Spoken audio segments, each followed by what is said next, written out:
victorious return from the dead music. Wake up!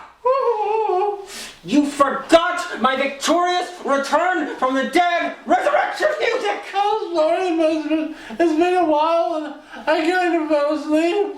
We'll do it again! Oh.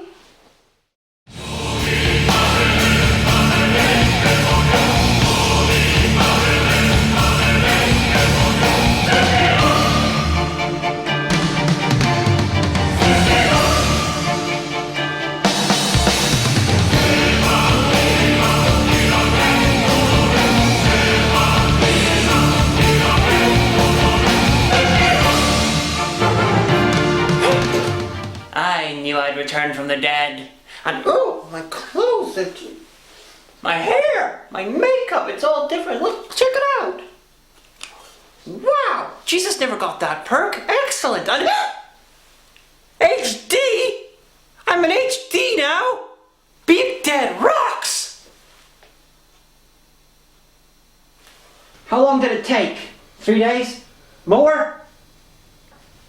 4 days? More? Much more? 3 years?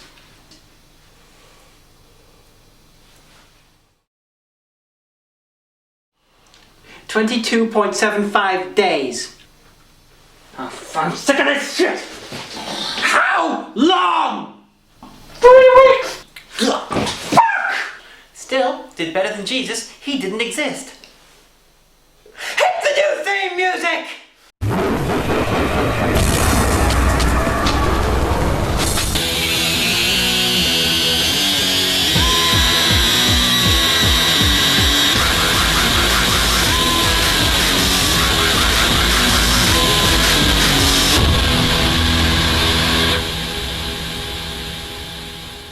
Wow, that's awesome. Greetings, gentle viewers, and welcome to the Hagan Reviews. Tonight, we're supposed to be taking a look at Intermedio, which is a terrible film by the Asylum. But because I am now God, I have decided that what is contained inside this DVD is actually 90 minutes of Alison Hannigan servicing each and every woman I find attractive, in order of attractiveness. Now, Teddy, hold this. It's only Haganas. Open it, Teddy. And it's actually now The Dead and the Dying, which is the British title for Intermedio. You fucking Oh well, still did better than Jesus. He didn't exist. This is Intermedio, aka The Dead and the Dying.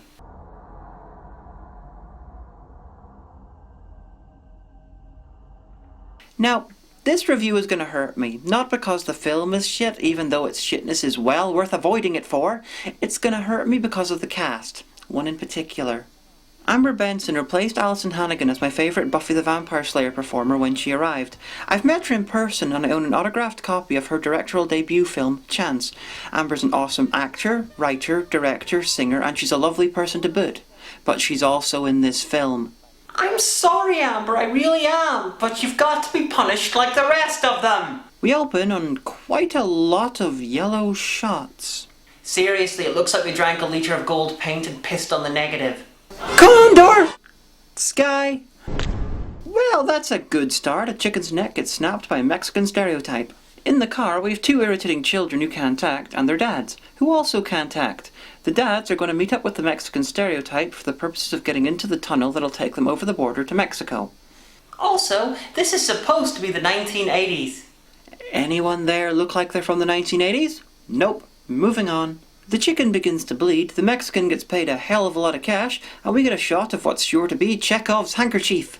And according to this gay handkerchief code that I found on the internet, light blue in his left pocket means that he wants to receive oral sex, which is probably true.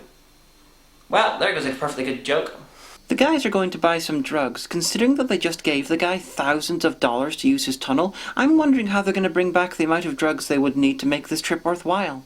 And yes, they're leaving those kids in a boiling car, in a desert, alone. So an old man, played by Steve Railsback, turns up and pours blood from a vial, which turns into bad CGI and kills the men. Somehow. And then we see the real terror of this film.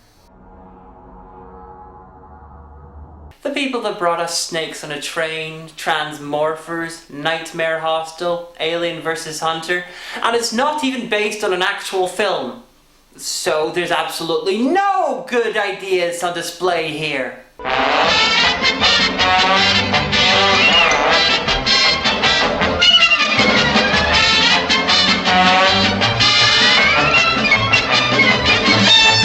Okay, well I guess one person's stupid enough to have not committed suicide. Let's go. The credits last for almost as much time as the pre-credit sequence. The music gives up and stops partway through, and guess what?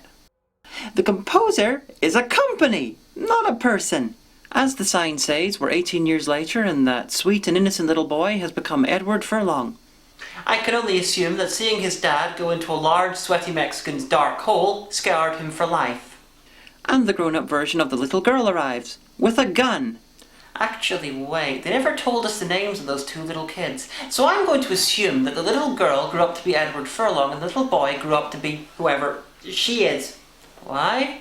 Because it's the closest thing to amusement I'm going to get while watching this. And her t-shirt says Carl. Maybe I've accidentally picked up on something subtle and deliberate. Sort of. So Amber Benson arrives. Now this is as good a time as any to introduce this. This is the Lesbotron 9001. It's over 9,000. Now, because Amber Benson is at her best when playing lesbians or sapphically inclined people or lesbians, I have created this device. It is currently being inhabited by a man that the minions have reliably informed me is called Please help me, please don't hurt me, please let me go. Now, for every 10 minutes of the film that Amber Benson doesn't do anything lesbian-y, he will feel pain. If she does anything lesbian-y, he can go free. If she doesn't, he will eventually die. Maybe not today, but he will eventually die. Now, movie, Amber, let's see what you got. Hey, babe.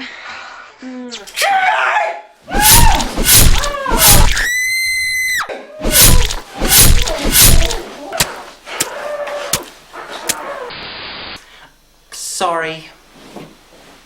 The floppy-haired boyfriend of Carl arrives and begins laying out exposition about the tunnels that we saw in the pre-credit sequence. Minion! Do the dance of exposition.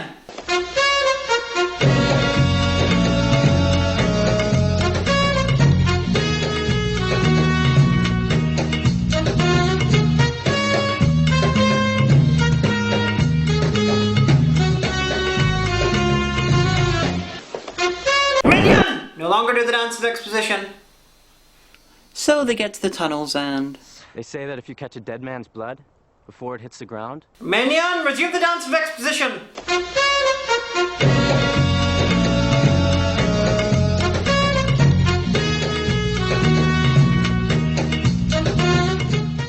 So they go into the tunnel and the Mexican... Dude, your knife is bleeding. So in the tunnels, someone finally gets around to mentioning that this is meant to be the fabled home of the Intermedios, pissed off ghosts who kill anyone who invades their space. The only one worried by this is Amber Benson. Even though she's not one of the half of the cast whose dads vanished down there without a fucking trace. The floppy-haired ass tries to get some from Carl, his brunette female love goddess. Because tunnels are so romantic. And they walk, and walk, and walk, and walk. Oh hey, sunlight! Behind them. And walk, and walk, and walk. I swear they keep reusing the same bits of tunnel over and over and over again. Amber Benson gets lost and finds a boiling pool of water.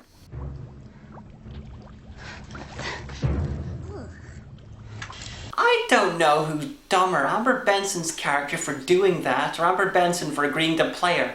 After you begin wondering how this could all be made even longer, they all manage to meet up with the Mexican drug dealers.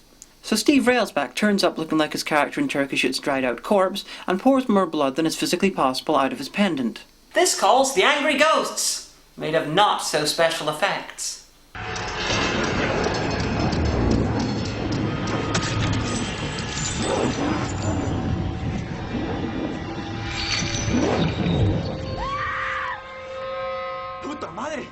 The quartet and the surviving Mexican run off, and the Mexican decides that the ghosts and whatnot that happened was clearly an ambush by Americans who didn't want to pay for their drugs. He's dumb like that. Given the seriousness of the situation, they talk about what they should do. I cannot stay here anymore. I'm getting out of here. No, we cannot leave. Linda's ankle won't make it, I fear. I cannot stay. I killed my lay. I must go now. You can't go now. I must. You can't. I must. You can't. Bitches out for blood. I can't take this anymore. So yeah, the Yanks have decided to split up. They're dumb like that. Floppy Guy steps in a shallow hole and is swallowed up by the floor, which is actually made of blood. And Mexican quicksand. He falls through the floor and ends up bone dry in another bit of tunnel, which looks like the same bit of tunnel. And the tunnels, they have to be real. Sets don't look that shit. Apparently, the evil Mexican quicksand teleported him near the entrance because within minutes he finds it, but unfortunately the dead Mexican stereotype killed by Steve Railsback is lying on the trapdoor and stops him getting out. Why the hell did Steve Railsback wait until now to kill this guy? He's been letting people down there for 20 or 30 years. And how the hell did Steve Railsback get down there after he killed him? He's left the guy's body on top of the trapdoor. And we're back with the walking, arguing, arguing. You are far more interesting than Intermedio. Yes, you are. You open doors. Yes, you do. Walking. This is like The Descent, but shit. No, sorry, wait, The Descent 2 was The Descent, but shit. This is like The Descent 2, but shit. No, sorry, The Cave was The Descent 2, but shit. This is like The Cave, but shit. So they reach a trapdoor. It looks just like the other ones, but with no ladder. Hey, come here. Oh, it looks like they're doing something clever. They're going to use the crutches to... Oh, no, he's picking up the girl with the broken foot in order to get her to open the door. He is smart.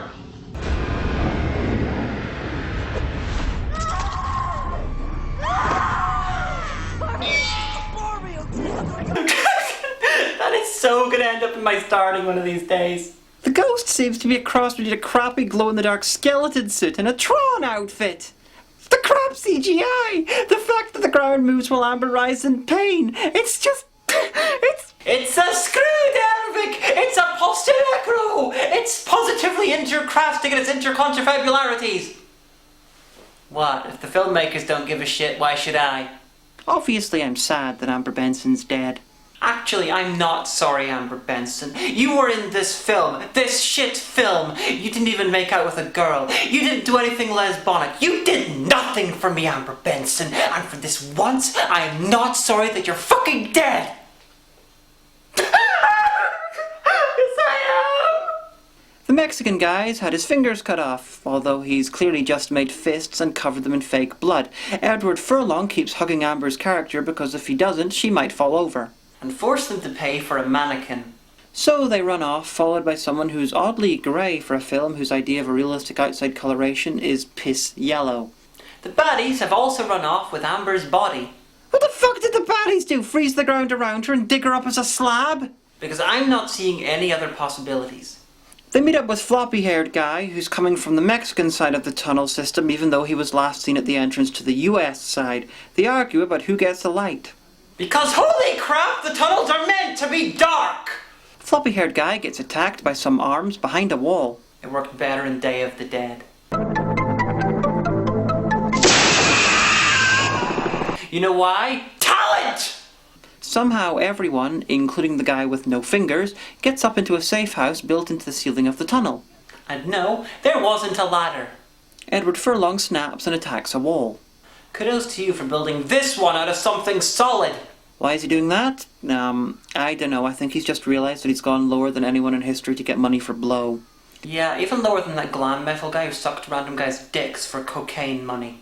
Floppy-haired guy dies in a pretty damn crap way.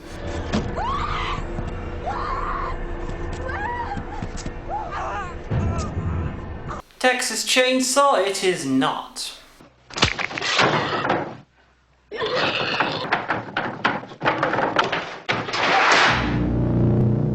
A ghost kills the Mexican and he makes a stock scream so loud that it can be heard high over the now not yellow mountains. and yet Edward Furlong and Carl in the next room don't hear it. So even though we saw him get an axe in his back and we heard him get stabbed a fuckload of times, floppy-haired ass is back. He confesses he saw Carl and Edward Furlong's dads go into the pit and didn't help them, which would be shocking if he wasn't a child at the time and therefore did nothing wrong, and if, oh yes, anyone gave a shit!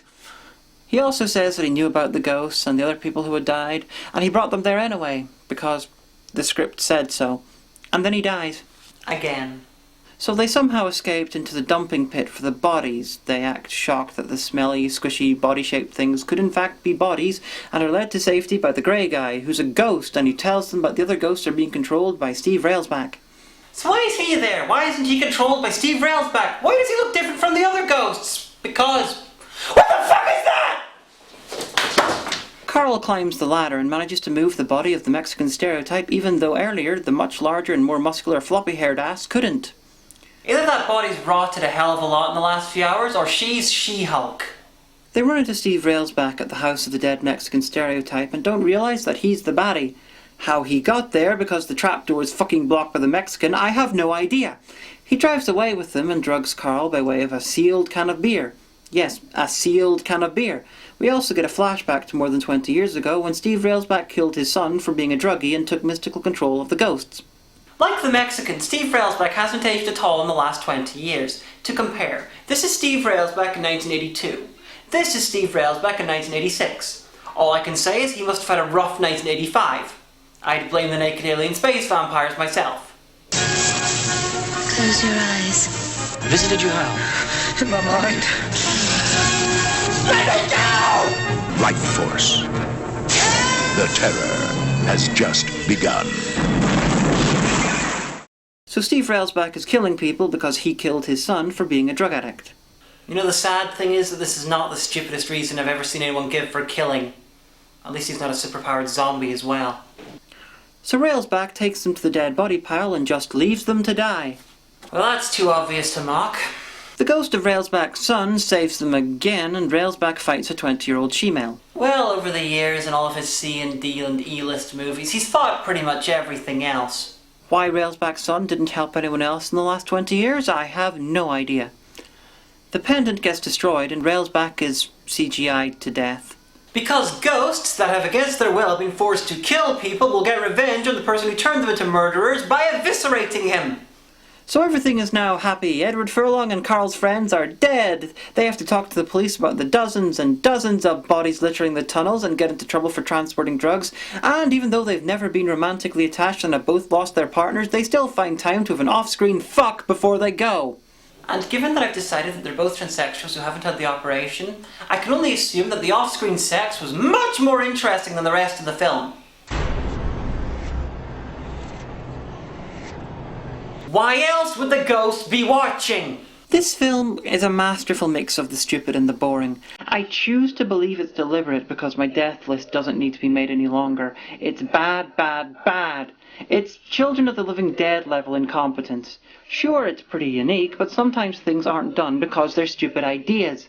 There are only two positive things in this film. One is the casting of Edward Furlong, Steve Railsback and Amber Benson, who are all great actors. And two was having the two main characters swap sex during the credits. And I made that up! On the DVD there's a short making of where it's pretty clear that no one gave a crap about the film, and Edward Furlong appears to be higher than a nerd's cock at the Museum of Naked Lucy Lawless. Well, that's great, Edward, Amber, and all the rest of them. I'm glad you had fun wasting time and money in the desert when you made this piece of shit. I just wish that the audience could have a fraction of the same amount of fun. I've watched this film 3 times. Internet, what do you say to that?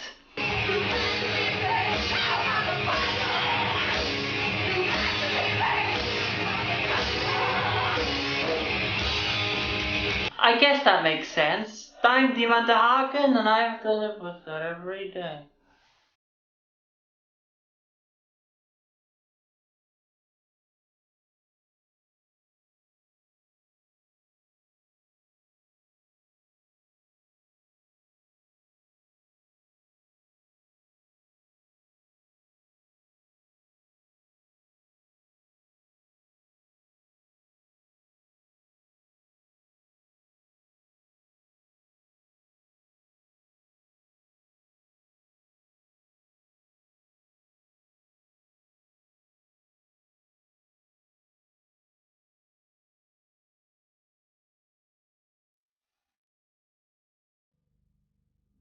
1945, the People's Army of Watts was organized to rid the community of drugs, prostitution, and crime. The project was a total wipeout.